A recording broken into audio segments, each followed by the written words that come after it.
আমনের চারা রোপণ শেষ পর্যায়ে রয়েছে, এতে মাঠ পর্যায়ে সময় পার করছেন স্থানীয় চাষিরা। চলতি বছরে আমন আবাদের লক্ষ্যমাত্রা পূরণ হবে বলছে কৃষি বিভাগ। এই বিষয়ে বিস্তারিত জানাতে কলাপাড়া থেকে যুক্ত হচ্ছেন জসিম পারভেজ। জসিম, আপনার কাছে জানতে চাই, আমনের চারা রোপণ কোন পর্যায়ে রয়েছে এবং উৎপাদন লক্ষ্যমাত্রা কত?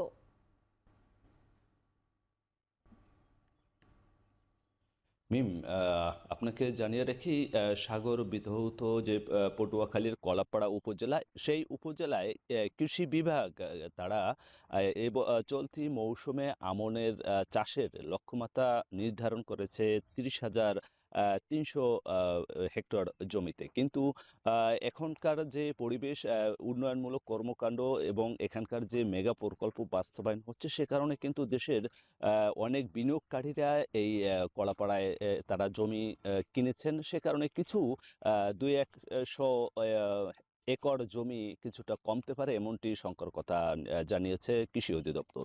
তো আজকে আপনার মাধ্যমে এখন টেলিভিশনের দর্শকদের জানিয়ে রাখতে চাই যে এই উপজেলায় যে সকল কৃষক রয়েছে, সে সকল কৃষক তাদের কিন্তু আমন যে ক্ষেত, সেগুলো প্রস্তুত শেষ পর্যায়ে নিয়ে এসেছে। আপনি দেখতেই পাচ্ছেন আমার পিছনে কিন্তু অনেক আমন চারা কিন্তু আ আ গাঢ় সবুজ রং ধরেছে। তার মানে বুঝতে হবে যে সে এখন ধানের সৃষ্টির কাছাকাছি চলে এসছে। আবার কিছু কিন্তু নতুন ধানের চারাও রোপণ কার্যক্রম চলছে।